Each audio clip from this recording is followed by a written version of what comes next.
जय श्री राधे। पूज्य श्री सद्गुरुदेव भगवान के चरणों में प्रणाम। पूज्य श्री चक्र जी का जीवन चरित्र। कन्हई की चापल्य लीला। अभी इन्हीं श्री मिट्ठन लाल जी के यहाँ ही रह रहे थे। श्री चक्र जी ब्रज, अवध अथवा चित्रकूट आदि धामों को छोड़कर अन्यत्र एक महीना भी रहना इन्हें बोझ सा भारी लगने लगता था। गोरखपुर तथा रामवन को छोड़कर एक दिन रात को सोने से पहले सोच रहे थे कि यह दर्द थोड़ा ठीक हो तो वृंदावन चला जाऊं।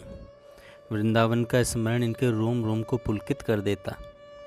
ब्रज का वियोग हृदय को झकझोर देता। अपने घर पहुंचने की त्वरा में गुनगुनाने लगे, चल सके तू वहाँ प्रेम के लिए, चल सके तू वहाँ स्थान तेरा जहाँ। सूर्य जा तीर पर नीप के मूल में, बांसुरी कर लिए त्रिभंगी छटा। श्याम सुंदर खड़ा बाट है जोहता, वह पिच्छ से केश है सजा। तिलक भाल पर बंकिम भों की, कंबु कंठ में कौस्तुभ छटा। और विशाल पर भास्ती भृगुलता। श्री स्वयं कौस्तुभी स्वर्ण रोमावली, नाभि हृदय मोहनी उदर रेखा त्रयी। चल सके तू वहाँ प्रीत को मान के, चल सके तू वहाँ शांति के लिए। तभी उन्हें कन्हई की ललित लीलाएं भी स्मरण आने लगी। कटी में नन्हे घूंघरों वाली मंजुल मेखला, चरणों में नूपुर, करों में पतले कनकण, कंठ में मुक्ता की माला, भाल पर कज्जल बिंदु। दिगंबर दो शिशु ब्रजराज के आंगन में एक दूसरे के सामने भूमि पर बैठ गए। एक इंदिवर सुंदर और दूसरा गौर सुंदर, दोनों अपनी क्रीड़ा में तल्लीन। मैया कब से खड़ी खड़ी इन्हें देख रही है। इन्हें इसका तनिक भी पता नहीं। उल्लास को न रोककर वह हंस पड़ी। तब श्याम सुंदर ने मुख घुमाकर उसकी ओर देखा और झपटकर बड़े भाई के कंठ में दोनों हाथ डालकर हंसता हुआ लिपट गया है संकोच से। अब बस भैया सो जाने दें, अभी इतनी देर हो गई तो सवेरे समय पर जाग नहीं पाऊंगा। चक्र जी ने मन ही मन अनुज से मनोहार की और सोने का प्रयास करने लगे। अलसाई आंखों में नींद तो भरी ही थी, सो गए। प्रातः 3 बजे नित्य कर्म से निवृत्त हो स्नान करने लगे तो लगा देह पर महीन बालू चिपकी है। इस और अधिक ध्यान न देकर स्नान किया। पाठ करके भुवन भास्कर को अर्घ्य देकर कमरे में आए। पलंग पर बैठने ही जा रहे थे कि तब तक श्री मिट्ठन लाल जी आ गए। उनकी दृष्टि बिस्तर की चादर ठीक करने के लिए पलंग पर गई तो अस्त व्यस्त बिछी चादर पर फैली बालू की ओर गई। यहाँ बालू कैसे आ गई? उनके मुख से निकला। ठीक इसी समय चक्र जी भी पलंग पर बैठे और अनायास उनका हाथ भी बिस्तर पर टिका। श्री मिट्ठन लाल जी के मुख से बालू शब्द सुनकर ही उनका ध्यान उधर गया था। देखा सचमुच चादर पर बहुत सी बालू फैली पड़ी है। यह बालू कहाँ से आ गई? अब श्री मिट्ठन लाल जी ने पुनः प्रश्न किया। श्री चक्र जी ने बालू समेटते हुए मुट्ठी में भरकर मिट्ठन लाल जी को देते हुए पूछा, जरा देखिए यह बालू गोमती की है क्या? ठहरिए, अभी पता लग जाएगा। कहते हुए कक्ष से बाहर निकले। उन्होंने अपने घर के ही एक व्यक्ति को भेजकर गोमती की बालू मंगवाई और उसे लेकर पुनः कक्ष में आए। चक्र जी के सामने दोनों हाथों की मुट्ठियां खोलते हुए उन्होंने कहा, नहीं, यह बालू गोमती की नहीं है, आप स्वयं मिलान करके देख लीजिए। एक नज़र उनके हाथों पर डालते हुए चक्र जी बोले, हाँ, यह गोमती की नहीं, यमुना की बालू है। यमुना की बालू लखनऊ में कैसे आ गई? आश्चर्य और जिज्ञासा भरी दृष्टि से मिट्ठन लाल जी ने चक्र जी की ओर देखा। अब उन्हें बताना ही पड़ा। चक्र जी ने कहा, भाई, रात को पहले तो सो नहीं सका। सोया भी तो स्वप्न देखने लगा। ब्रज के नंद गांव के छोटे छोटे शिशु कालिंदी पुलिन पर खेलने आ गए हैं। तनिक प्रभात का समय है। श्याम सुंदर की अलकें लहरा रही हैं। वह अपने छोटे हाथों की नन्ही अंजलि में कोमल बालू का भरकर दाऊ के ऊपर डालता जा रहा है। सभी सखाओं पर उछालकर हंस रहा है। इस यमुना के पानी में छप छप करने की धुन चढ़ी है। इसे यमुना के पानी में छप छप करने की धुन चढ़ी है। पानी में छप छप करते, एक दूसरे का हाथ पकड़े नाचते, क्रीड़ा करते, जल उछालते, दौड़ते, गिरते पड़ते इधर उधर जल में दौड़ रहे हैं। घुटनों से ऊपर तक इनके चरण भीग गए हैं। मैंने भी कन्हई पर छपाछप दोनों हाथों से जल उछाला। बड़ा आनंद आया सबको। इतने में नन्ही नन्ही फुहियाँ बरसने लगीं। कन्हई की अलकों में जल के ये बरसते सीकर हरी कंकड़ों से उलझते जा रहे हैं। हीर कंकड़ों से उलझते जा रहे हैं।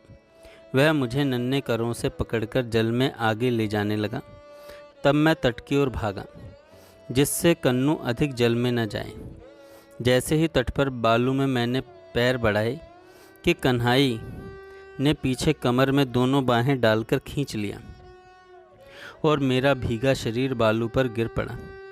बस उसी समय मेरी आंख खुल गई। अभी स्नान करते समय भी शरीर पर बालू चिपकी थी। बालू इस नटखट ने प्रत्यक्ष कर दी। हंसते हुए श्री चक्र जी ने कहा।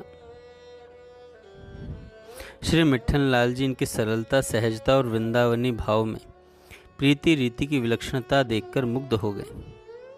उन्होंने भरे नेत्रों से चक्र जी की ओर देखा और झुककर उनके चरणों पर अपना सिर रख दिया। कंठ अवरुद्ध हो जाने से कुछ बोल नहीं पाए। चक्र जी ठीक होने पर वृंदावन आ गए। वहाँ से मानवता अंक के संपादन के लिए गोरखपुर चले गए। कुंभ मेले में इसी प्रवचन को सुनकर लखनऊ से आया एक व्यक्ति चक्र जी के समीप आया और बोला, कुंभ अष्टग्रही भय का निवारण। वर्ष 1962 ईस्वी में पंडित नेहरू के प्रधानमंत्रित्व काल में जनवरी मास के प्रारंभ में ही माघ के कुंभ मेले में प्रयाग आ गए।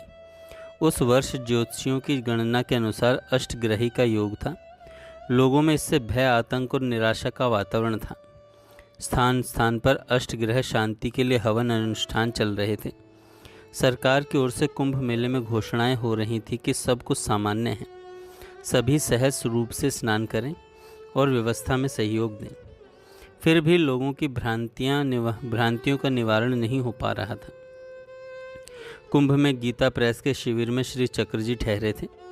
कुंभ के सरकारी संचालक की ओर से संदेश आया कि बात कुछ भी नहीं है, पर अष्टग्रही को लेकर लोगों में भय छाया है कि कोई अमंगल, विप्लव आदि न हो जाए। कृपया आप अपने किसी व्यक्ति को हमारे माइक पर बोलने को भेज दीजिए, जो जन साधारण की भ्रांति को भय मुक्त कर सके। इस कार्य के लिए चक्र जी को भेजा गया। चक्र जी ने कहना प्रारंभ किया, जीवन का ठीक सदुपयोग भगवान के स्मरण में है। यदि आप ब्रजराज कुमार को अपना मानते हैं अथवा उस चिर चपल को अपना बनाना चाहते हैं, तो निद्रा और जागरण की संधि के इस अल्प समय को ही श्री कृष्ण स्मरण में लगाने का अभ्यास कीजिए। इस नगण्य समय में श्री कृष्ण के सानिध्य की स्मृति मन में जगाइए। आपका स्वरूप यह है कि आप कन्हई के हैं और कन्हई आपका। जब दृढ़ता निष्ठापूर्वक श्री कृष्ण आपका हो गया, तो यह भी उसी दृढ़ता से स्वीकार करता है, अपनाकर छोड़ता नहीं। अब कन्हई के स्वरूप की बात तो छोड़िए, इसके संबंधों को ही एक बार सोच लीजिए। जिनसे त्रिभुवन के प्राणी सदा डरते हैं, वे यमराज श्री कृष्ण के सगे साले हैं या नहीं, यह तो हुई मृत्यु की बात। और ग्रह अरिष्टों, सबसे बलवान सशक्त शनिदेव भी तो उनके साले ही तो हैं। शनि के पिता सूर्य देव हैं। इनकी पुत्री यमुना भी चतुर्थ पटरानी है श्री कृष्ण की। रमा के नाते चंद्रमा भी साले हैं। और बुद्ध हुए श्यालक पुत्र। रुक्मणी रमा के साथ सत्यभामा जी भी तो पटरानी हैं। तो भौम मंगल इनका पुत्र हैं। और शुक्र और बृहस्पति तो सौम्य ग्रह हैं। अब रहे राहु केतु, यह दोनों तो श्री कृष्ण के चक्र के स्मरण से ही सदा भयभीत रहने वाले हैं। इनका चक्र कहीं खो तो नहीं गया है। ऐसी कौन सी विपत्ति है जो चक्र के तेज को सह सके। अतः आप कन्हई के अपनत्व को जागृत कीजिए और अरिष्ट एवं काल के अनिष्ट से सदा सदा को अभय हो जाइए। आप कन्हई के हैं। जब आपको यह निश्चय हो जाएगा तब 2-3 बातें जीवन में अवश्य ही आ जाएंगी। आप सहज निर्भय हो जाएंगे, आपकी चिंता व दैन्य दूर हो जाएंगे और आपके लिए श्री कृष्ण की स्मृति स्वाभाविक हो जाएगी। मुझे तो नित्य सत्य कभी भी विस्मृत नहीं होता कि कन्हई मेरा है और मैं कन्हई का हूँ। इस दिव्य संदेश से सभी को असीम आनंद, आश्वासन एवं धैर्य मिला। दूसरे दिन सरकारी कुंभ मेला संचालक महोदय सराहना करते हुए निवेदन करने आए पुनः बोलने के लिए। चक्र जी ने सहजता से कह दिया, भैया मैंने तो अपने संचालक का आदेश पालन किया है। मैं कोई वक्ता या प्रवचन करता नहीं हूँ, मैं तो सदा श्रोता ही बना रहना चाहता हूँ। वे सदा कहते, व्याख्यान और भाषण से मेरा दूर दूर तक कोई संबंध नहीं है। जय श्री राधे। आगे हम कल सुनेंगे।